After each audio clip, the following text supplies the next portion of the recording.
How the Grinch Stole Christmas by Dr. Seuss for Teddy Owens. Every Who down in Whoville liked Christmas a lot. But the Grinch who lived just north of Whoville did not. The Grinch hated Christmas, the whole Christmas season. Now please don't ask why. No one quite knows the reason. It could be his head wasn't screwed on just right. It could be, perhaps, that his shoes were too tight. But I think that the most likely reason of all may have been that his heart was 2 sizes too small. But whatever the reason, his heart or his shoes, he stood there on Christmas Eve, hating the Whos, staring down from his cave with a sour, grinchy frown, as the warm-lighted windows below in their town. For he knew every Who down in Whoville beneath was busy now hanging a mistletoe wreath. And they're hanging their stockings, he snarled with a sneer. Tomorrow is Christmas. It's practically here. Then he growled with his Grinch fingers nervously drumming. I must find some way to stop Christmas from coming. For tomorrow, he knew, all the Who girls and boys would wake bright and early. They'd rush for their toys. And then, oh, the noise. Oh, the noise. Noise, noise, noise. That's one thing he hated. The noise, noise, noise, noise. Then the Who's young and old would sit down to a feast. And they'd feast, and they'd feast, and they'd feast, feast, feast, feast. They would feast on Who pudding, their rare Who roast beast, which was something the Grinch couldn't stand in the least. And then they'd do something he liked least of all. Every Who down in Whoville, the tall and the small, would stand close together with Christmas bells ringing. They'd stand hand in hand, and the Whos would start singing. They'd sing, and they'd sing, and they'd sing, sing, sing, sing. And the more the Grinch thought of this Who Christmas sing, the more the Grinch thought, I must stop this whole thing. Why, for 53 years I've put up with it now. I must stop this Christmas from coming. But how? Then he got an idea, an awful idea.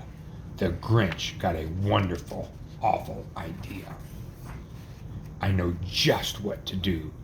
The Grinch laughed in his throat. And he made a quick Santa Claus hat and a coat.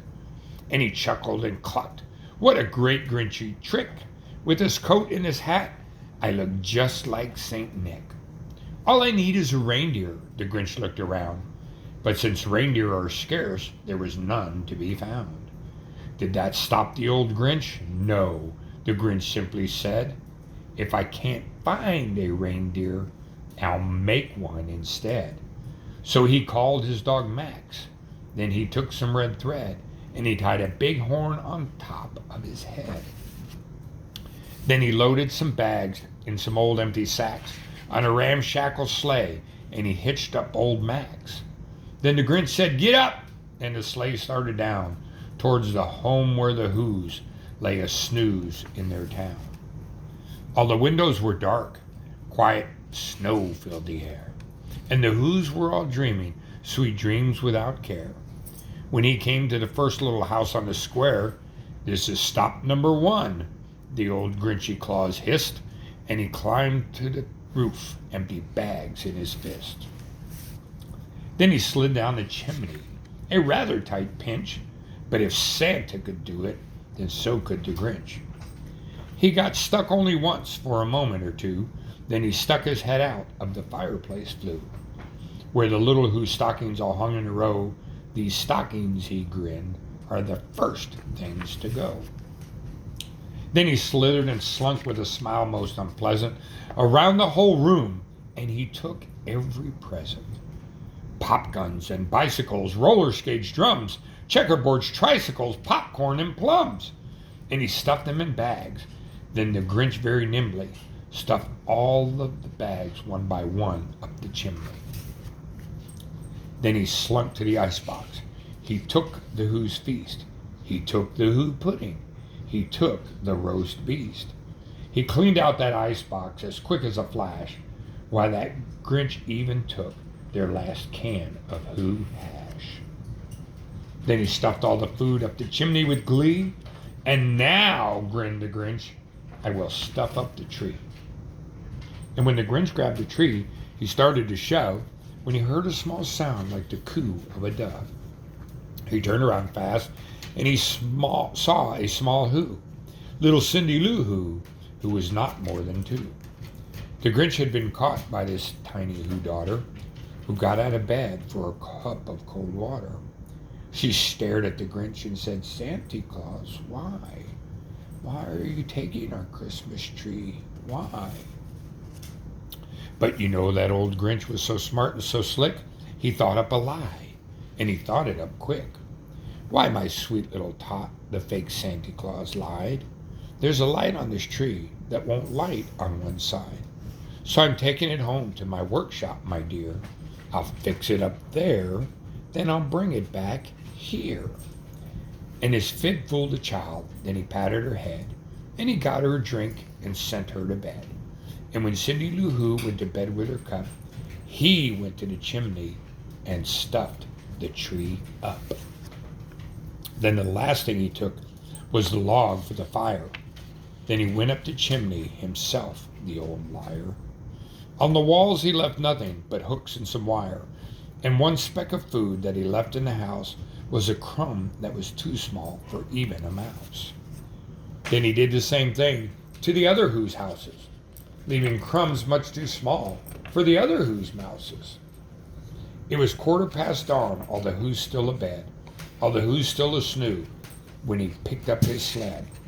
He packed it up with their presents, the ribbons, the wrappings, the tags and the tinsel, the trimmings, the trappings. 3,000 feet up on the side of Mount Crumpet, he rode with his load to the tip-top to dump it. Pooh-pooh to the Who's, he was grinchishly humming. They're finding out now that no Christmas is coming. They're just waking up. I know just what they'll do.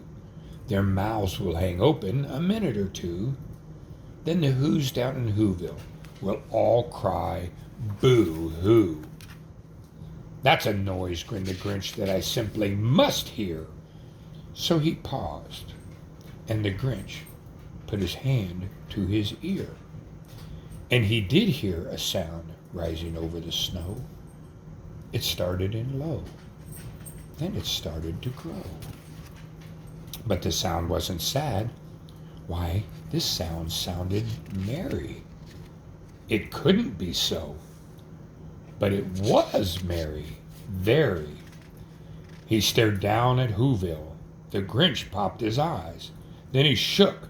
What he saw was a shocking surprise. Every Who down in Whoville, the tall and the small, was singing without any presents at all. He hadn't stopped Christmas from coming. It came. Somehow or other, it came just the same. And the Grinch, with his Grinch feet ice cold in the snow, stood puzzling and puzzling. How could it be so? It came without ribbons. It came without tags. It came without packages, boxes, or bags. And he puzzled 3 hours till his puzzler was sore.